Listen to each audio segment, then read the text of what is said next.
Hello everyone, very good morning. My self Siya Verma. I hope आप सभी अच्छे होंगे।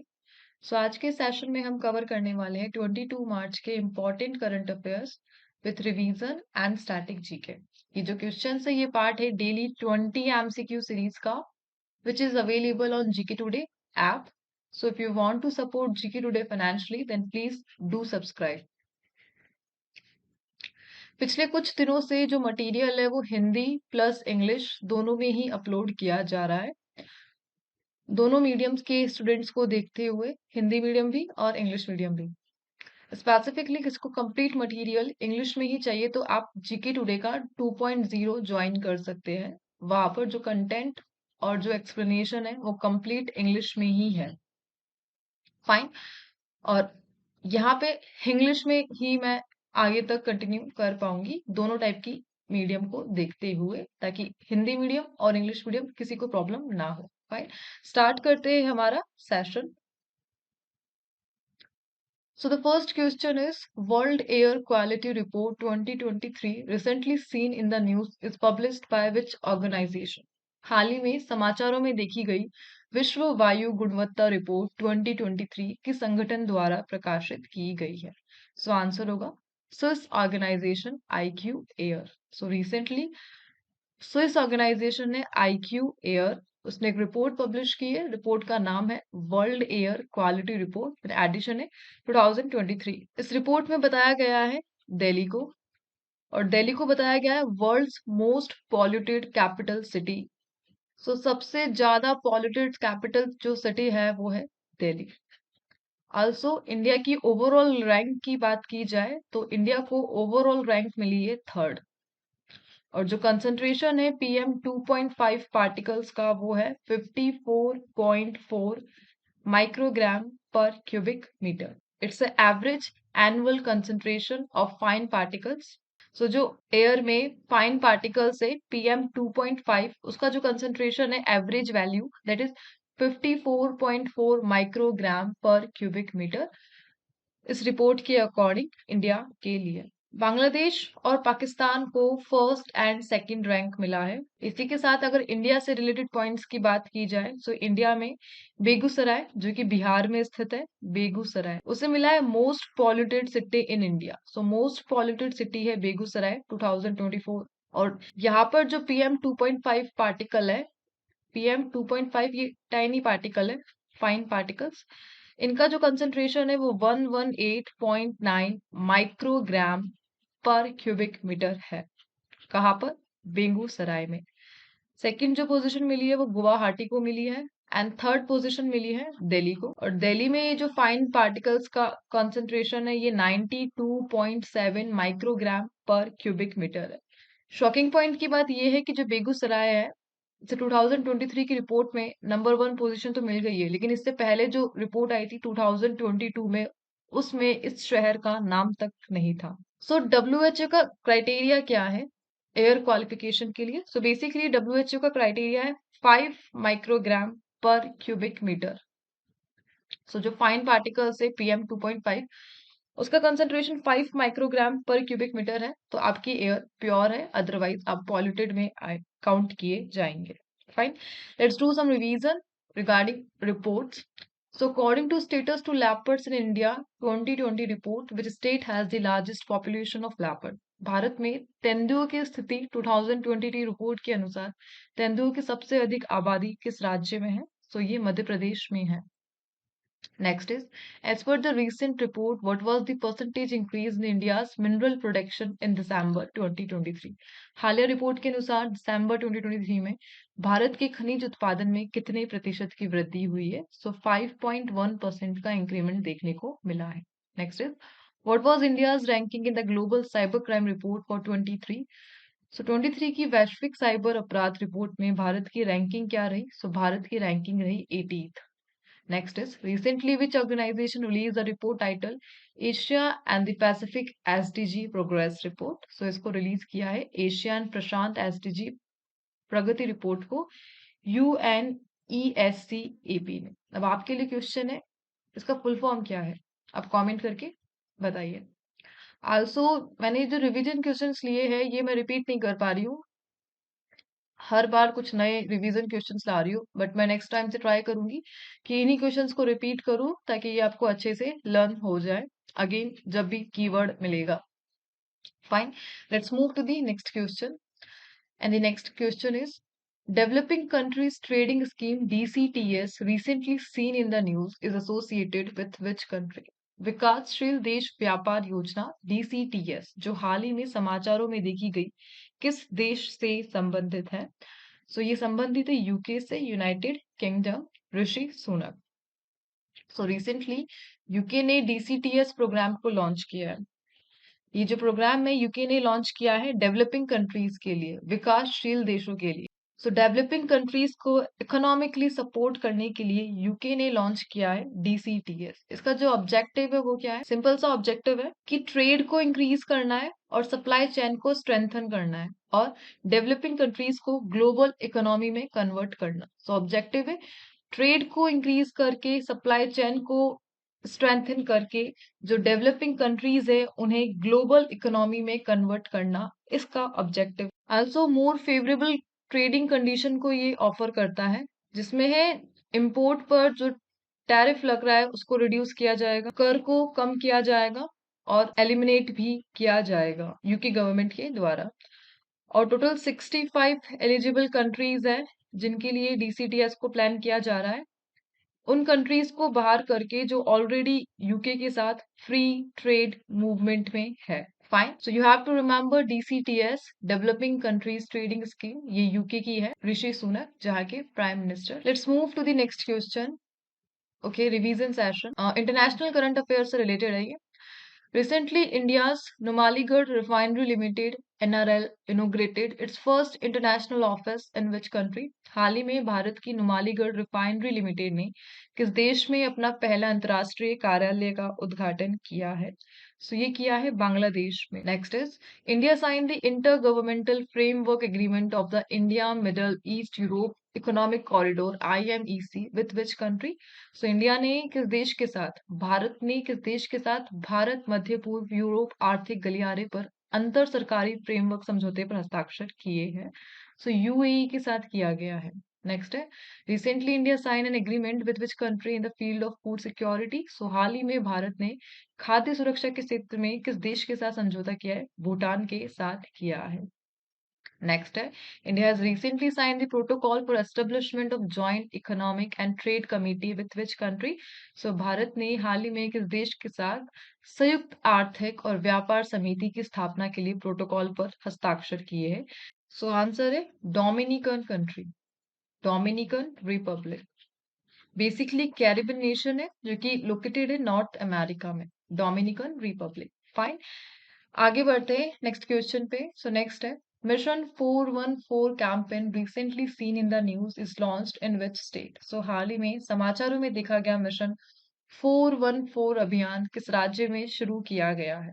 सो मिशन 414 कैंपेन इसको स्टार्ट किया गया है हिमाचल प्रदेश में और इसको स्टार्ट किया इलेक्शन कमीशन ऑफ इंडिया ने, ECI ने. सो चुनाव नजदीक है, इलेक्शन कमीशन ऑफ इंडिया के कार्यक्रम जोरों शोरों से चल रहे हैं. सो इलेक्शन कमीशन ऑफ इंडिया ने लॉन्च किया है मिशन 414 हिमाचल प्रदेश में. इसका जो एम है वो वोटिंग को इंक्रीज करवाना है, डेटा को इंक्रीज करना है, लोगों के द्वारा वोट करने को इंक्रीज करना है, उन्हें मोटिवेट करना है. जो मेन पॉइंट है उनकी बात करते हैं. टोटल टारगेट एरिया है 414 पोलिंग स्टेशन.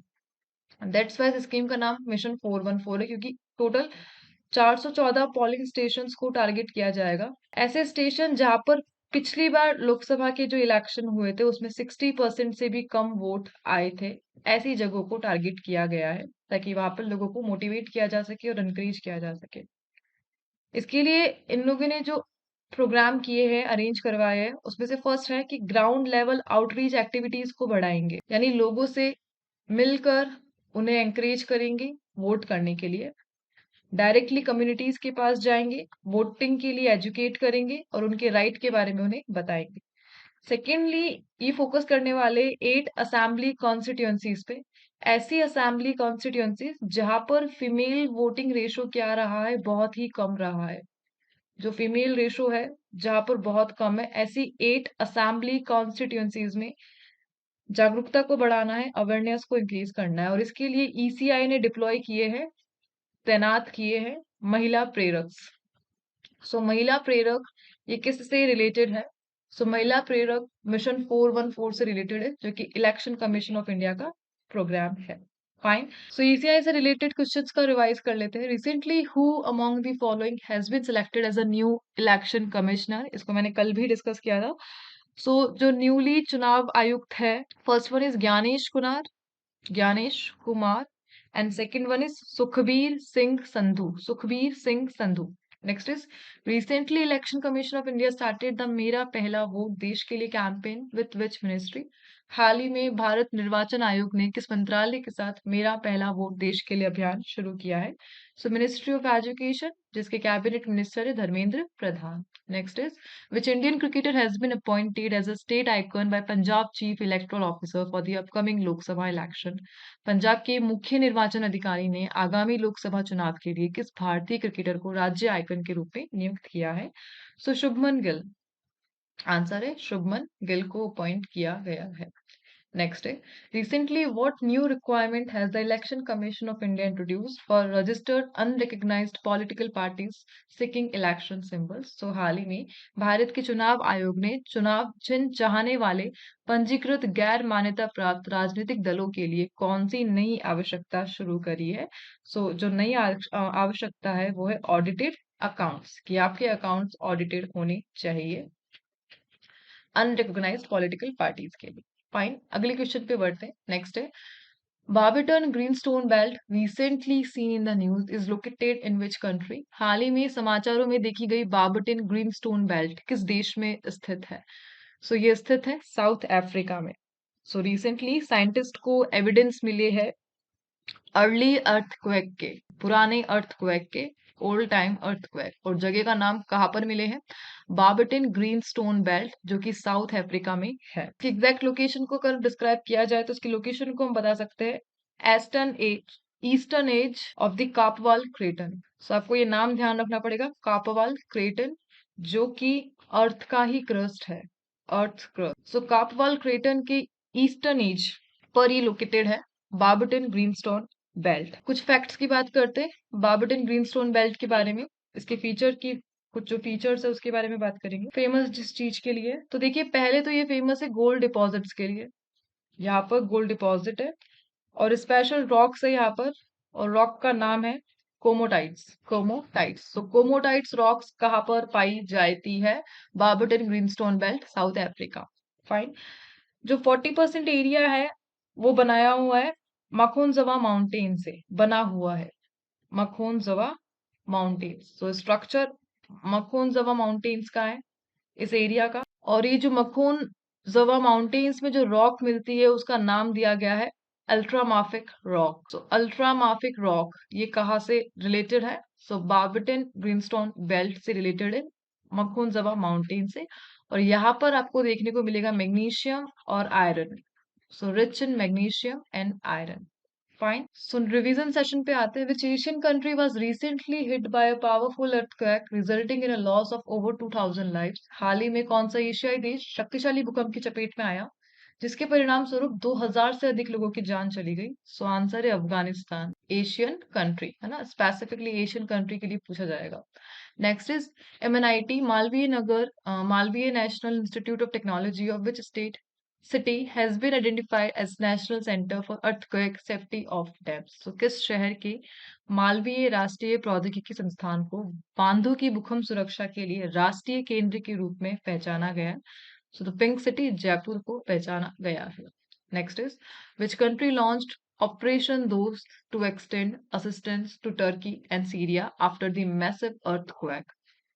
तो भीषण भूकंप के बाद तुर्की और सीरिया को सहायता देने के लिए किस देश ने ऑपरेशन दोस्त शुरू किया है? सो ये शुरू किया है इंडिया ने, इंडिया का ऑपरेशन दोस्त। नेक्स्ट है Erzincan earthquake occurred in which country in 1939? So 1939 में अर्जिनकन भूकंप किस देश में आया था? सो ये आया था टर्की में आया था। हिंदी में इसे अर्जिनकन है, लेकिन मैंने इसका इंग्लिश प्रोनाउंसिएशन चेक किया था, सो अर्जिनजन था, अर्जिनजन। Fine. Let's move to the next one. And the next one is Exercise Tiger Trump recently seen in the news is conducted between which two countries? हाल ही में समाचारों में देखा गया अभ्यास टाइगर ट्रम्प किन दो देशों के बीच आयोजित किया गया? सो आंसर होगा India and USA. So India and USA का है टाइगर ट्रम्प। सो जॉइंट ट्रेनिंग इवेंट है जो कि फोकस करने वाला है HADR, humanitarian assistance and disaster relief. Humanitarian assistance and disaster relief 18 मार्च को इसको स्टार्ट किया गया था और 31 मार्च को ये एंड होगा। इसका जो फर्स्ट फेज है उसके लिए स्पेसिफिकली नाम है हार्बर फेज। सो हार्बर फेज किससे रिलेटेड है? टाइगर ट्रम्प से रिलेटेड है। सो हार्बर फेज के दौरान एक्सरसाइज के दौरान ज्वाइंट ट्रेनिंग कराई जाएगी। ज्वाइंट ट्रेनिंग कराई जाएगी, आइडियाज एंड टेक्निक्स का एक्सचेंज किया जाएगा और सम सोशल इवेंट वो सब किया जाएगा हार्बर फेज में इस एक्सरसाइज के दौरान। लोकेशन कहाँ पर, किस जगह हुई? तो इंडिया में नहीं हुई है ये एक्सरसाइज, ये हुई है ईस्टर सीबोर्ड में। Eastern seaboard. अब ईस्टर सीबोर्ड क्या है? तो एक्चुअली में जो ईस्टर सीबोर्ड है, the east coast of US where eastern US meets the Atlantic Ocean. So east coast of United State है जहां पर ये जो ईस्ट कोस्ट है ये अटलांटिक ओशन से मिलेगा। इस एरिया को कहा जाता है eastern seaboard. Fine, revision questions कर लेते हैं। Recently the naval forces of which three countries launched a joint exercise near the Gulf of Oman. हाल ही में किन तीन देशों की नौसेनाओं ने ओमान की खाड़ी के पास संयुक्त अभ्यास शुरू किया है? तो जो तीन देश है वो चाइना है, ईरान है एंड रशिया है। सो तीनों के पेयर ने किया है संयुक्त अभ्यास। नेक्स्ट है recently where was the Bharat Shakti military exercise held. So Bharat Shakti सैन्य अभ्यास ये कहाँ पर हुआ था? पोखरन में हुआ था, पोखरन राजस्थान में। नेक्स्ट है Sea Defenders 2024 recently seen in the news is a joint coast guard exercise between India and which country? So Sea Defenders US और इंडिया है। टाइगर ट्रम्प हो गया एंड सी डिफेंडर, दो एक्सरसाइज के नाम ध्यान रखने, इंडिया और यूएस के साथ में है। ठीक है, नेक्स्ट है exercise Samudra Laksamana recently seen in the news is conducted between which two countries? So India और मलेशिया की है ये। क्या नाम है? समुद्र लक्ष्मण।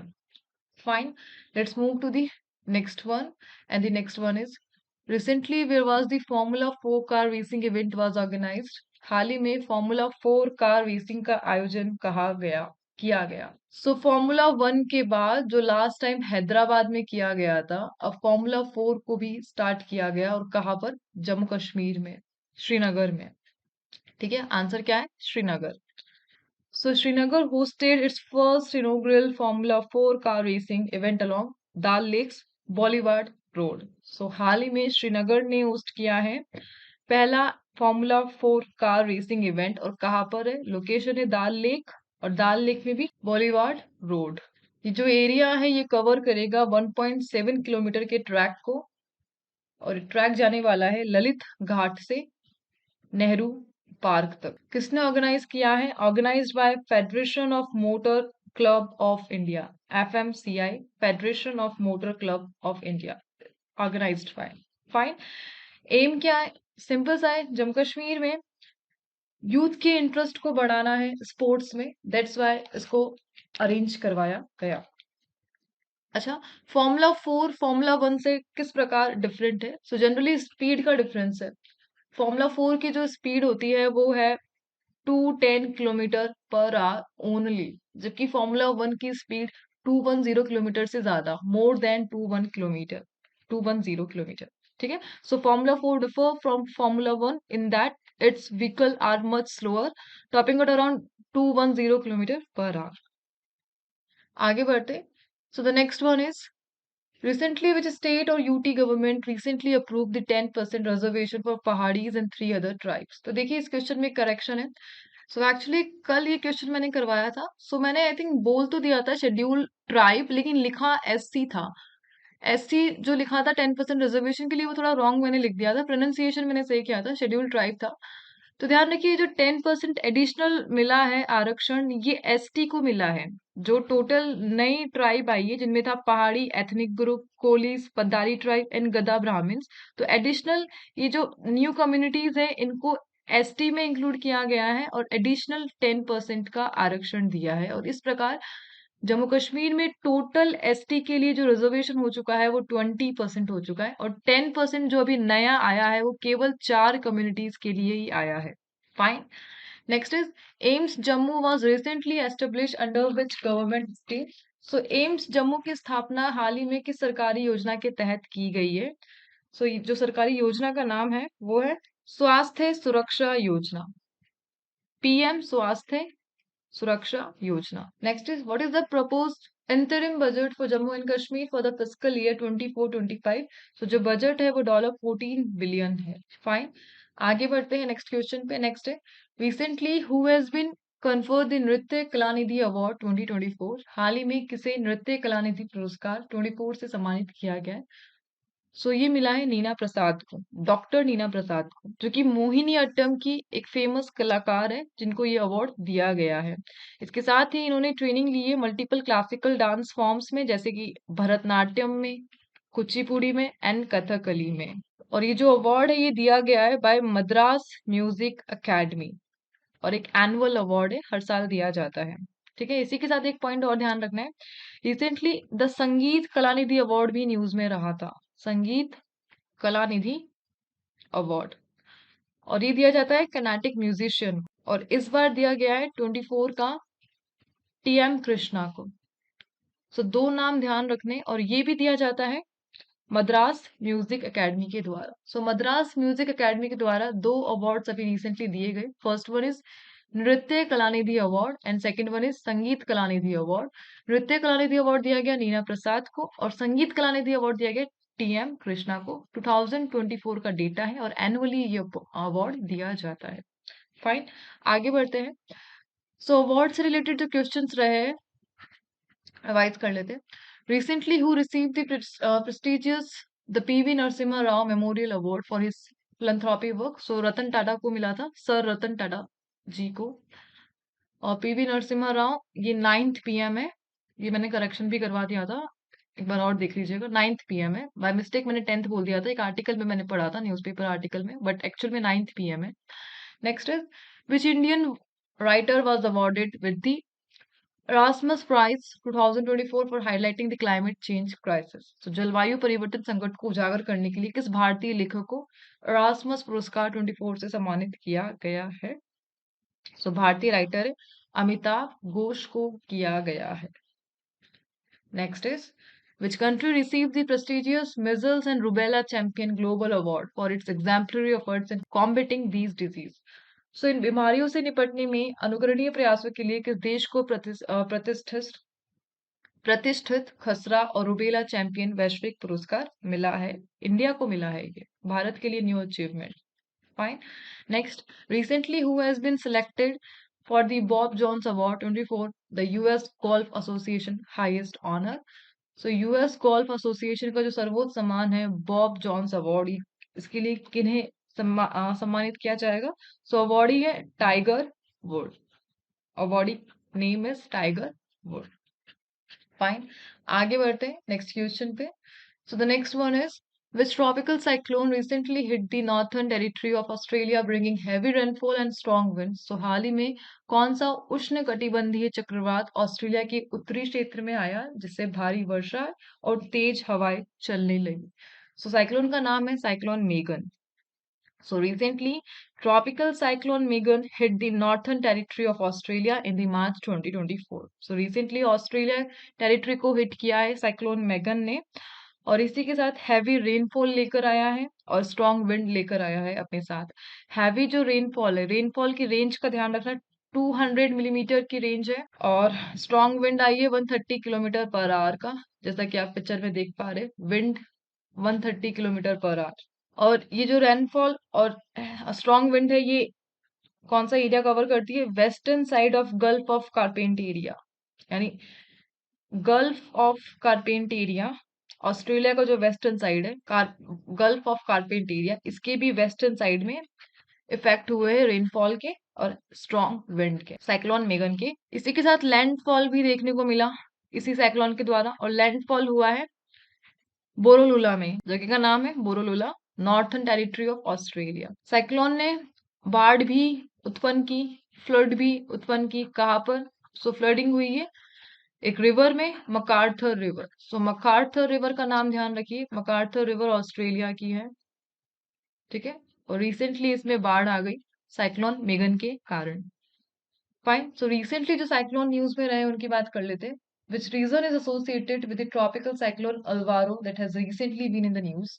हाल ही में खबरों में रहे उष्णकटिबंधीय चक्रवात अल्वारो का संबंध किस क्षेत्र से है? मेडागास्कर से रिलेटेड है ये, Madagascar. Next is, which state is host of the India UAE joint military exercise Desert Cyclone? So Desert Cyclone को किया था राजस्थान ने host. Next is, during the recent cyclonic Meshong, an oil spill occurred into the Buckingham Canal and Ennore Creek in which Indian state? हाल ही में चक्रवात मेचोंग के कारण किस भारतीय राज्य में बकिंगम नहर और एनोर क्रिक में तेल रिसाव हुआ? तो तमिलनाडु की घटना है, सभी जानते हैं। फाइन, आगे बढ़ते हैं नेक्स्ट क्वेश्चन पे। And the next one is, recently which country is planning to acquire two Dornier 228 craft manufactured by HAL Hindustan Aeronautics Limited India? हाल ही में कौन सा देश HAL भारत द्वारा निर्मित दो डॉर्नियर 228 शिल्प हासिल करने की योजना बना रहा है? सो ये योजना है Guyana की। So recently, Guyana's defense forces agreed to buy two Dornier 228 aircraft from HAL in India. So Guyana का जो डिफेंस फोर्स है रिसेंटली डॉर्नियर 228 क्राफ्ट को परचेज करेगा इंडिया से। अगेन इंडिया के लिए एक अचीवमेंट, ठीक है। और कितने एयरक्राफ्ट लेने वाला है? वो 2 एयरक्राफ्ट खरीदने वाला है गुआना इंडिया से। जो वैल्यू है इस परचेज की वो है 458.87 करोड़, ठीक है। और हाईली वर्सेटाइल क्राफ्ट है ये। हेल्थ से रिलेटेड कुछ क्वेश्चंस की बात कर लेते हैं। Which organisation manufacture the light combat aircraft LCA? सो जो अटैकिंग हेलीकॉप्टर्स है इंडियन एयरफोर्स के लिए वो कौन बनाता है? HAL बनाता है। अब गुआना को भी सप्लाई करेगा। Which country supplies C295 defense transport aircraft to India? So Spain will do. Spain करने वाला है। Next, which is the first airport in the country to land a commercial aircraft in low visibility? कम दृश्यता में वाणिज्यिक विमान उतारने वाला देश का पहला हवाई अड्डा कौन बना है? देवगढ़ एयरपोर्ट, ठीक है। ये बहुत इंपॉर्टेंट है, देवगढ़ एयरपोर्ट। लो विजिबिलिटी में लैंडिंग करवाई है इस एयरपोर्ट ने। फाइन, आगे बढ़ते। सो द लास्ट क्वेश्चन इसे डिस्कस कर लेते हैं, काफी इंटरेस्टिंग क्वेश्चन है। Recently which space organisation is planning to carry a message in bottle to Europa, one of Jupiter's moon, in October 2024? हाल ही में कौन सा अंतरिक्ष संगठन अक्टूबर 2024 में बृहस्पति के चंद्रमाओं से एक यूरोपा पर बोतल से संदेश ले जाने की योजना बना रहा है? सो ये जो स्ट्रैटेजी है ये नासा की है। फर्स्ट ऑफ ऑल नासा ने प्लानिंग बनाई है अक्टूबर 2024 के लिए। मिशन का नाम है Europa Clipper mission, Europa Clipper mission. और यूरोपा है जुपिटर पर। सो Europa one of the Jupiter's moon, Jupiter का एक मून है, ये पॉइंट भी ध्यान रखना है यूरोपा। सो नासा जाने वाला है यूरोपा की जर्नी पर और स्टार्ट करने वाला है अक्टूबर 2024 से यूरोपा की जर्नी। एम क्या है? एम है to uncover sign of life, sign of life को अनकवर करना कि यहाँ पर जिंदगी है या नहीं है। Sorry, sign of life, aiming to uncover sign of life at Europa, that is one of the Jupiter's moon. Also ये अनुमान लगाया जा रहा है कि यहाँ पर एक सॉल्टी लेक है। It is speculated that there is a salty lake beneath its icy crust, मतलब यूरोपा में सॉल्टी लेक का अनुमान लगाया जा रहा है उसके आइसी क्रस्ट के नीचे। अब इंटरेस्टिंग कुछ फैक्ट्स ये है इस मिशन के बारे में। फर्स्ट फैक्ट कि जो स्पेसक्राफ्ट है वो अपने साथ एक मेटल प्लेट लेके जाने वाला है। इस मेटल प्लेट पर एक पोयम लिखी होगी और पोयम किसकी है? यूएस पोइट की है जिनका नाम है लॉरेट एडालाइमन। तो इनकी पोयम को साथ लेके जाने वाला है मेटल प्लेट में अपने साथ ये स्पेसक्राफ्ट। सेकेंड थिंग ये है कि ओवर 2.6 सेकेंड थिंग ये है कि ओवर 2.6 मिलियन लोगों के नाम मेंशन होंगे इस स्पेसक्राफ्ट पर। एंड थर्ड पॉइंट ये है कि टोटल 103 वेव फॉर्म्स को रिप्रेजेंट किया गया है, जो कि एक सिंगल वर्ड को रिप्रेजेंट करती है, वाटर। सो वाटर को रिप्रेजेंट करने के लिए 103 वेव्स को फॉर्म किया गया है इस स्पेसक्राफ्ट में। और हिंदी के लिए जल भी लिखा गया है इसमें। सो ये दिखाता है नासा के अच्छे संबंध इंडिया के साथ। फाइन, आगे बढ़ते हैं नेक्स्ट क्वेश्चन पे, रिवीजन सेशन पे। Recently NASA and which country's space agency have joined to launch the world's first wooden satellite. हाल ही में नासा और किस देश की अंतरिक्ष एजेंसी दुनिया का पहला लकड़ी का उपग्रह लॉन्च करने के लिए शामिल हुए हैं? सो ये है जापान। नेक्स्ट इज, हाल ही में नासा द्वारा महासागरों और वायुमंडल का सर्वेक्षण करने के लिए लॉन्च किए गए उपग्रह का नाम। Satellite launched by NASA to survey ocean and atmosphere, that is PACE। NASA impact planet award ये किसको दिया गया है? ये दिया गया था डॉक्टर सुरजीत रॉय को। और लूसी अंतरिक्ष यान नासा द्वारा किस खगोलीय पिंड का निरीक्षण करने के लिए लॉन्च किया गया था? So Lucy spacecraft was launched by NASA to observe with celestial body. So asteroids को देखने के लिए, एस्ट्रॉइड्स आंसर है, asteroids. Fine, so that's the last question. I hope आज आपको ये सेशन अच्छा लगा होगा। मैं और ट्राई कर रही हूँ अच्छा करने के लिए। आगे बढ़ते हैं।